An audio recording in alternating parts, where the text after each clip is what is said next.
Hey, football fans, this is Mel Kiper Jr. On the latest First Draft podcast, Todd McShay and I identify a crisis which must be dealt with in the world of football. Find out what it is when you subscribe to the show in the Listen tab of the ESPN app.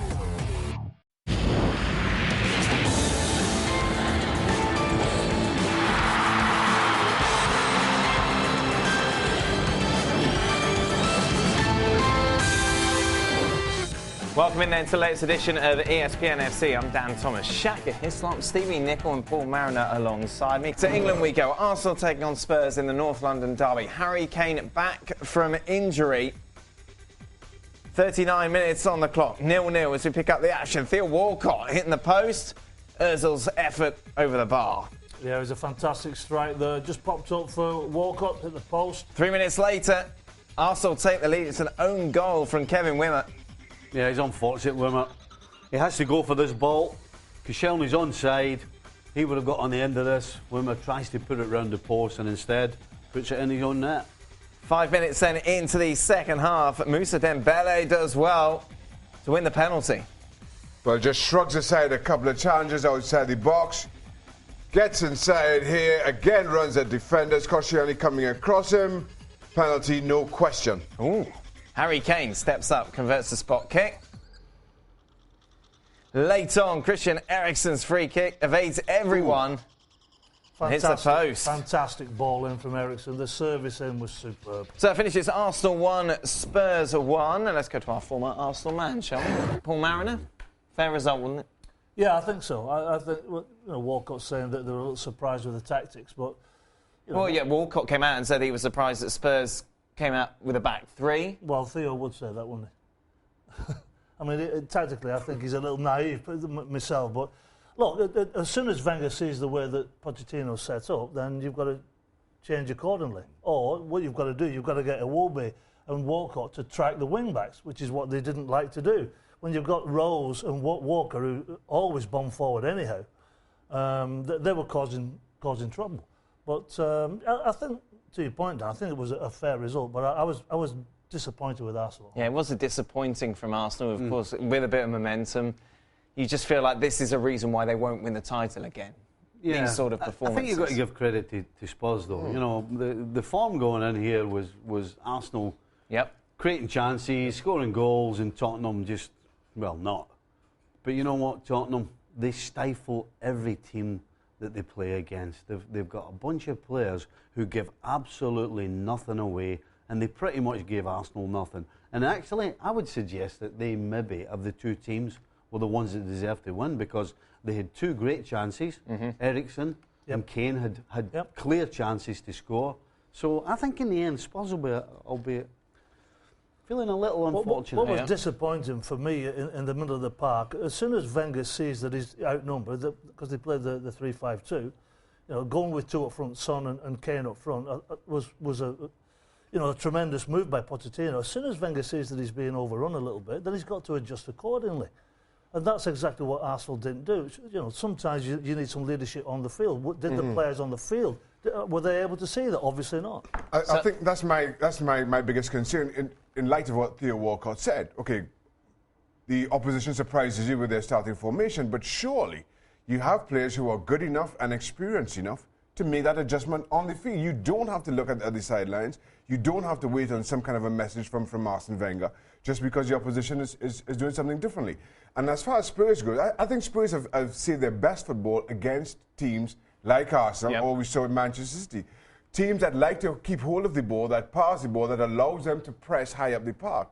That's where they've been at their best, even though by relative terms, it's not been the best 2 or 3 weeks for Tottenham Hotspur. Let's take a look at how that result then affects the table, because there is a new leader of the Premier League. It is Liverpool Football Club after that 6-1 thrashing of Watford. Chelsea second now after that 5-0 thrashing of Everton. City, of course, could only manage a draw at home against Middlesbrough. Stevie Nicol, I feel like every Sunday I sit here. You asked me the same question. After a weekend in which Liverpool impress and I say, are they title contenders? And you say, no. Look, top 4, that's all we want. Now they are. Really? I think it's the manner in which they totally annihilated Watford that impressed me more. And quite frankly, I'm sitting watching the game and I'm thinking, okay, it's Watford.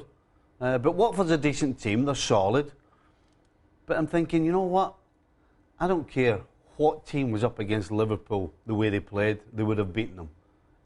They would have beaten any other team in the Premier League the way they played against Watford.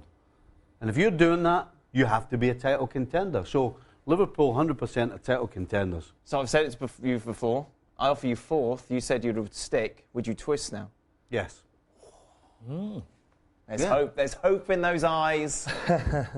Absolutely. And rightly so, of course. Yeah. They were brilliant. They're so much fun to watch, Liverpool. Like, this could have been, and without exaggerating, 5-0 at half-time. Easily. It? Yeah. And without question, and you look at Jurgen Klopp's body of work here with Liverpool, and not just this season, had his ups and downs during the course of last season in settling in, and I think this team is now playing the type of football that we expected, and we've come to see of Jurgen Klopp. He's got the team believing, and as you look around at the others who you expect to be in the title race, or the very least the top 4 race, he's had more time than obviously the likes of Conte and the likes of Pep Guardiola. You can't help but wonder about Arsenal and Spurs after what we saw Spurs, well, towards the back end of last season. Right now, it's a difficult case to make for Liverpool not winning the title. Though, Shaq, where are you going? I'm not twisting just yet. No, I'm not okay. twisting just yet. Was there an argument to say Chelsea's performance maybe was even better than Liverpool's, considering the opposition? I thought that the Chelsea performance was absolutely electric. I thought the way that Conte got this side set up, particularly the front three of Pedro and Hazard there and Costa, the way that they're set up when they're out of possession, they're very difficult to break through. And with the protection in front with Matic and Kante, it's quite remarkable. The way that they were snapping the passes, the number of options that they had on the ball was incredible. And Everton just could not live with them. They were that sharp. They were so crisp. It's a performance, one of the best performances I've seen for a long, long time. Who's finishing higher, Chelsea or Liverpool? Well, that's a real tough one. When you look at the number of players that Liverpool put forward in the box and the movement that they've got in the box, I still have a concern about the defensive unit. Karius, I'm not convinced about, and the defence. But going forward, like Stevie said before we came on now, he said, we can get 5 or 6 every week. And it seems as though they can, because they've got finishes, their movement is amazing. So, Chelsea. I love it. You led us down the garden path. This was good from Chelsea. This was very good. I mean, Hazard. Yeah, what's happened? This guy has been totally reborn under Conte this season. From what he was like last year, disinterested, unfit, complaining, people accusing him of faking injury, to a guy who is absolutely on fire. And the same can be said about Costa, really. Conte's really changed his attitude around a little bit. Same can be said about a lot of those Chelsea. Yeah, absolutely. Manchester United won. They beat Swansea at the Liberty. It was so easy for United, but of course a big win considering their run coming into this game. But I want to talk about Mourinho's comments afterwards, boys, in which he was very frank about Chris Smalling and Luke Shaw, saying basically that they said they weren't fit, they weren't ready for this game, and then he pretty much threw them under the bus, saying, well, Daley Blind wasn't fit either, but he said he wanted to play, he wanted to contribute for this big game. If you're Smalling and if you're Shaw, how do you react to these quotes? Well, I don't think this is the first time that he's mentioned the two of them in a bad light, and he's just piling on again. And listen, all players are different. Some players take it as a motivation. In my opinion, because of the previous slagging that he gave them, that's why they didn't play. They don't want to play. I don't think they want to play for this guy. And I don't see why they would put themselves out if they are not 100% fit. Why would they put themselves out for a guy who keeps criticising them in the press and throwing them under the bus? Again, you wouldn't do it. Why would you? I don't understand. I don't know what Jose Mourinho gains by throwing players out under the bus, as Stevie puts it so publicly, and something we've seen him do before. Now, if these players, if for whatever reason you've lost these players, for whatever reason, and you want to get rid and you need to get players in, that's an easy discussion to have at boardroom level. You don't have to justify that. You don't have to justify replacing Shaw or Smalling to the fans or to the media or to anybody else other than those on your board. So have those discussions in private. But by putting players out there like this, even though it might not be your name on the end of the sentence, I think it has an effect on players in that they know that if I have a bad time or whatever it may be, this man won't hesitate to make me the scapegoat. When you're the coach as well, you have to be careful who you criticise because you're going to need them. Yeah. But and Chris Smalling, at the start of the season, was regarded by many as the linchpin of the back four that had to be built round. My question to Mourinho is why? Yeah. The first half, Swansea were atrocious. Tactically, they were dreadful. They didn't get close to any Manchester United player. Manchester United players did anything that they wanted to do. So they go 3-up. So he's in the stand. He's been sent off. The team has been under pressure. So they go to Swansea and they get 3 points. Why don't you just keep it zipped? Why don't you just take the lads back home on the plane and say, right, lads, let's get back to work? Instead, we're talking about Mourinho again and these ridiculous quotes and throwing his players under the bus. It's counterproductive. After the run you've been through, after the run you just get yourself out of, you go to, all right, Swansea were awful. But you've got Pogba scored an absolutely fantastic goal. Yeah. As it is. There are so many positives to take from this. Yet here's what we're discussing about Manchester United. He wants that's Mourinho's fault. He wants it about him all the time. That's Mourinho's fault. Someone who can relate to that is Craig Burley. He is over on the website talking about Bob Bradley and how much trouble he could be in early on in his tenure as Swansea City coach. So it finishes Real Sociedad 2, Atletico Madrid 0. So let's just take a look at how that affects the table. Villarreal, in fact, now have moved up to third. But they're all chasing Real Madrid, who sit at the top on 27 points. Stevie, this game was all about Sevilla. This weekend was all about Sevilla against Barcelona, wasn't it? Sevilla dominated the first half. Incredible. And then Lionel Messi kind of took over a little bit in the second, didn't he? Well, that's why he's the best player on the planet. I mean, he didn't get a kick in the fuss, pretty much.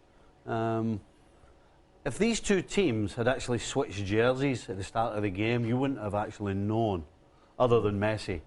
Because Seville absolutely just squeezed the life out of them. Never let them play out from the back whatsoever. They kept turning the ball over, and then Sevilla got at them. They didn't take their opportunities, which they had to, because when you've got players like Neymar, Suarez, but when you've got a guy like Messi playing against you, you have to take every single chance you can. And in the second half, well, as I said, that's why I think, and most of us think, he's the best player on the planet, because everything they did was absolutely golden. Meanwhile, for Real Madrid, the big story was off the pitch. On Monday, Cristiano Ronaldo will put pen to paper, Gab Marcotti, on a new contract that will see him at the club until 2021, until he's 36. He is going to be the highest paid player at Real Madrid. This strikes me as a little strange. How's it being accepted in Europe? Well, Gareth Bale got to be the highest paid player at Real Madrid for what? For a whole week. You know, that was his little... No, look, kidding aside, it's quite interesting. There's a bunch of things that go in this. I think a lot of this is to do with Florentino Perez's legacy. Some of it might have to do with the transfer ban. Long and short of it, Dan, is Real Madrid have 22 senior pros. 18 of them are locked into at least 2020. That's absolutely remarkable. It's extremely unusual in the modern game. And I think the broader message is, you know, this is Real Madrid's squad for the foreseeable future, for as long as Florentino's around, and Cristiano will be a part of it. Here's the issue with Ronaldo and giving him this big contract. We saw him in the game just today, throwing his arms up when Gareth Bale doesn't pass him the ball. He had no shots. Ronaldo is going to get worse. It's inevitable. He's getting older. He's getting slower. The bar has been set so high by him. He's going to, by his standards, deteriorate. Is he going to become a pain in that locker room for the next 5 years? Because he's still expecting all the service and all the love, but is it deserving of it because he's not as good anymore? Everything that we've witnessed when we're viewing Ronaldo's antics on the field, it points to exactly that, Dan.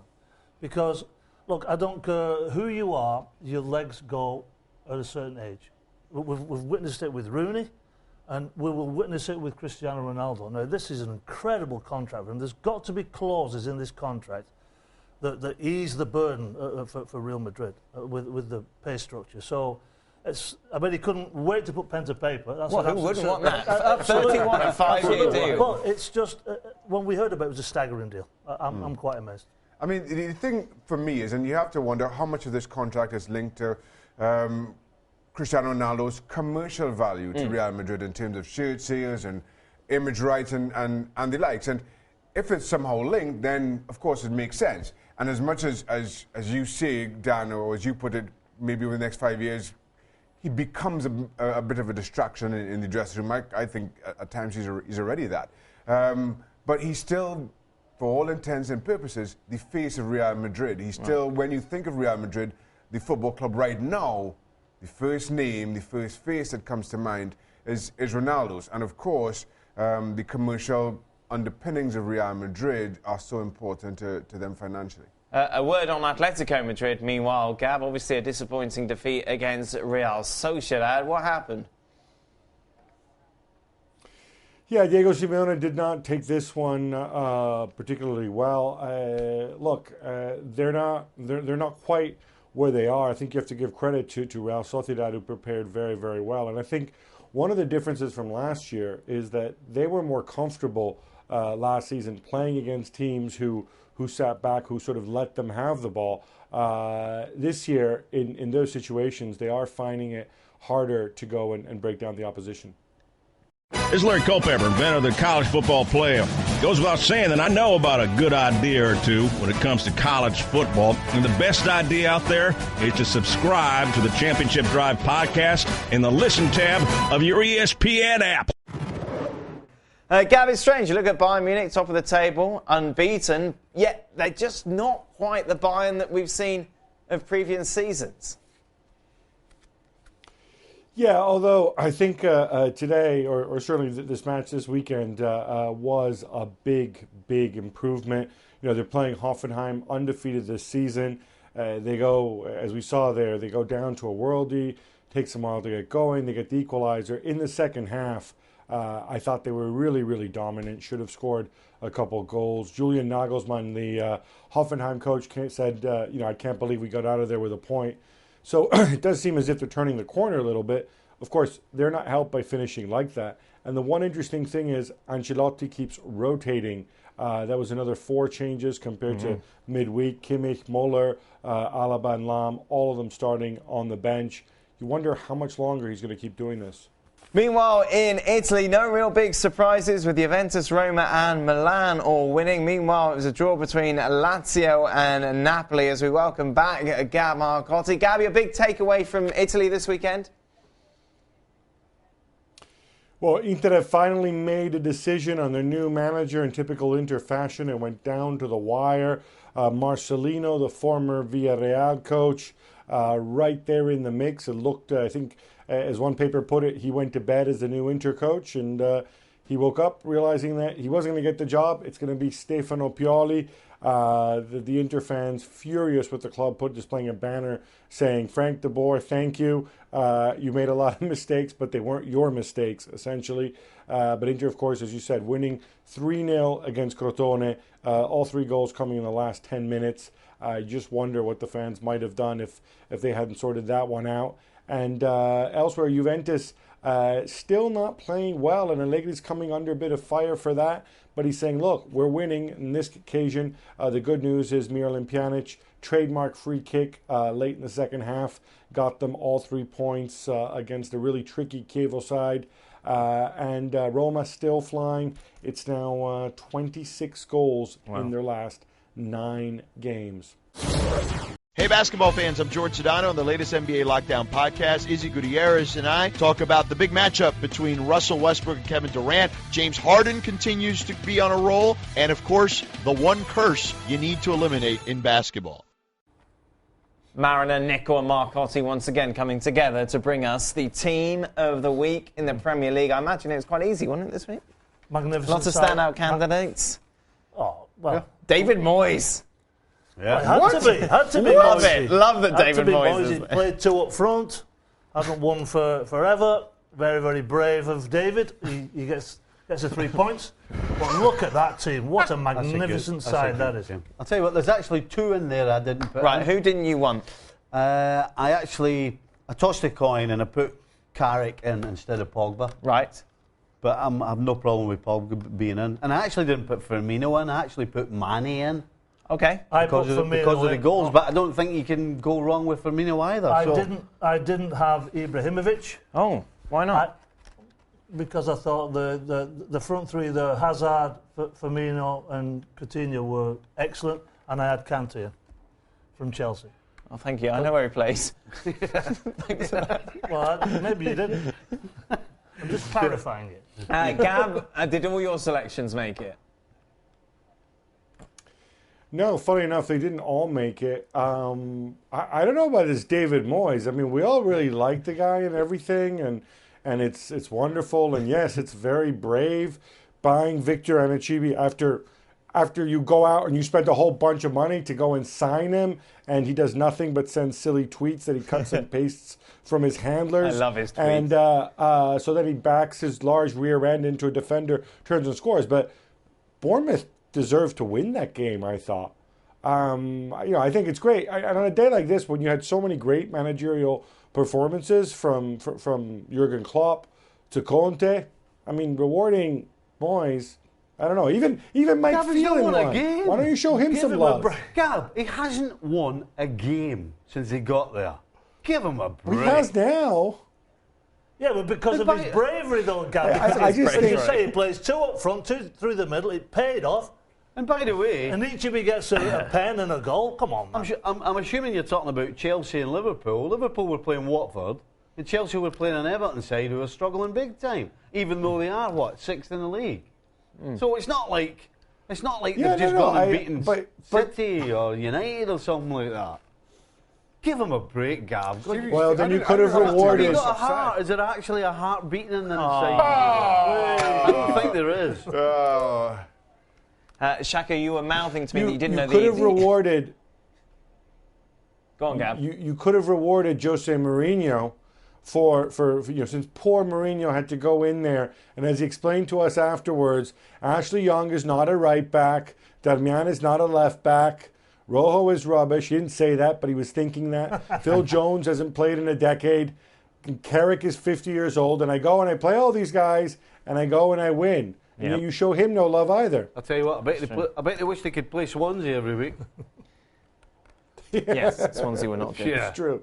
Shaka, you haven't seen the Anichebe tweet story, have you? No. So Sunderland, after their last defeat, said, can you tweet something out like, great support from the fans, we'll go again next weekend. So he tweeted that out, including the start of that message which said, can you tweet out something like... Oops. Good story, Dan. I'm glad you told it. There it is. So look, Shaka liked it. Shaka likes everything. Well, there you are. That's somebody we know would Steve do. Nicol would definitely do that as well. Great. And that is it. Team of the week for another week. ESPN FC back at 6 p.m. Eastern on ESPN. Welcome to Extra Time. Thank you for being here, Shaq. Back from the Cayman Islands. Yeah. Thank you for being here, Shaq. Well, he's flown in especially, hasn't he? You're welcome, Dan. Is that what you were doing with that? Just. What are you doing? Oh no, that was something else. What's that? It's an in-joke. All right. In your head. Hey, with who? Because he doesn't have a clue. Oh, I've no idea. We were talking about Speedway, and you said about the Ollison geezer. I couldn't remember it. Okay, first question. Stevie asked you 2 weeks ago, we're going to win it, right? Oh, here we go. Hey, come on. I do believe we have a chance, yes. Come off that fence, Right. Stevie. Come off that fence, Stevie. We are absolutely in the title race. I said to you actually on Friday, oh yeah, we batter Watford then, it's going to make a difference. But actually, I've changed my mind. Wow. Just the style in which they annihilated Watford, because that's what it was. It was an annihilation. Yeah. Could have been more than 6. Even though Watford had a few chances with that defence. What are you talking about? What? First half? Go back to doing this.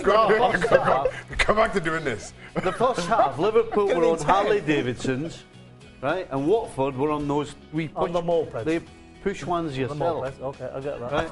A push bike? Aye. You know the wee two-wheeler that you stand on with one leg and go... Okay, so Watford was so bad, but they still created some chances there against Liverpool. No? Yeah, at the start of the season, you said Arsenal were going to win the league. Do you think Liverpool now? I've just been so impressed with the way they've been playing. You know what it is, too, with Liverpool is they've had a bunch of injuries in key positions, but they seem to overcome them. You know, again, Lovren has the flu, and hey, look, I'll reinvent Lucas as a center back, and it doesn't really matter because the ball's at the other end of the pitch the whole time. You know, Sturridge, is he unhappy? Well, gee, is he unhappy? Heck, he comes on, he hits the woodwork twice. You know, they've had Wijnaldum out at different times, they've had Milner out, they've had Henderson out, and they just keep going. And I think Klopp he's really ticking all the boxes as a man manager. Was that a yes or a no, Gav? Are they going to win the title? I'm still not sure about them winning the title, but they're going to be very, very close. Anyone want to say they're going to win the title? No, you can't do that. Why? Well, because you don't know that for sure. Of course you don't know it for sure. Right, exactly. So I think it's more than acceptable if any of us say Liverpool are in the title race. Well, I think that's obvious. Because you can't turn around right now and say any of the teams, they're going to win the title. With any real certainty. No, but of course then I'd say, right, who's your money on? If I gave you $50 now, who would you put your bet on? I would probably still put it on City, but I think Liverpool will be close. Okay, all right, next question. What is now the best derby in the Premier League? What's the North London derby? Best derby? Anyone? Gab, what do you get most excited about, derby-wise, in the Premier League? I like rivalries, people who don't like each other, people who have a history. If on top of that they're from the same town or they play in the same town, then it's just a bonus. So for me, it has to be Pep and Mourinho, the Manchester derby. But as an absolute neutral, among the big derbies, so leaving out Newcastle Sunderland, which won't take place this year, I still think there is such a buzz when Liverpool play Manchester United, even though it's technically not a derby perhaps. It really is very, very special. So much history there and high stakes too. Jack, I don't feel you've said anything yet. Probably not. I agree with Gab though. In that, yeah, I still think that's the biggest game in the Premier League that everybody can get excited about. But again, as is it strictly a derby? I'm not sure. And if not, the Manchester derby. Gosh, Jack, thank goodness. It's done the East Lancs. It takes 30 minutes. Right, oh good. What a boring conversation this turned into. Yeah, you guys said you were the one who kept it going. What? No, I thought you were going to say something exciting, then you got waffled on and down the road. I'm just recovering from my Cayman Islands trip. Well, evidently. Who did Reading play against? I don't know. What were you doing there? Huh? What were you doing in the Cayman Islands? Enjoying some sunshine. The lovely hospitality. What a life. Is Hazard the best player in the Premier League? Mariner. Yeah. Okay. Stevie? Absolutely. He's on fire at the moment, that kid. Absolutely on fire. He's not any better or any worse than Coutinho. So on a par then? Best player in the Premier League for me, Kevin De Bruyne. What? Right now? No chance. No. If I were building a team right now, I would start with Kevin De Bruyne. You'd have Coutinho? Even though Hazard is back to his If I was building a team right fire. now, the first player I'd buy is Kevin De Bruyne. Right. Who's the first player you would buy? In the present form. That's a totally different question. Oh, it's okay. The question was, who's the best player in the Premier League right now? I'm going to say Coutinho. It says who's the best player in the Premier League. The word now is not there. That's it. That's Mariner. So you can interpret it. So if you had all the players lined up against the wall, who are you picking first for your team? Go on. You say it. Right. Well, I'll tell you who the best player is in his position is De Gea. Yep. So that's who you would pick first. Yeah, Well, then answer the question. Very important, Danny. Goal is very important. What? I mean, he is the best in the league, isn't he? So you would choose De Gea for your team first? Look, if you're going to keep chopping and changing on the question... If you build it from the back, then yes, you do. Exactly, that's the whole point. If you build We're not building from the back. You've got your pick, one pick. It's playground politics. Okay, Hazard. Yeah, I'll go to Gav. I would think about Aguero. Okay, you're saying Aguero. I would think about that. Gav, please just give me an answer. Zlatan. Oh, yeah, right. Love it. Wow. Love it. Yeah, right. Look at Gav's face. Hey, and he said that with a straight face. Such a jokester. ESPN FC back tomorrow, 6 p.m. Eastern on ESPN News.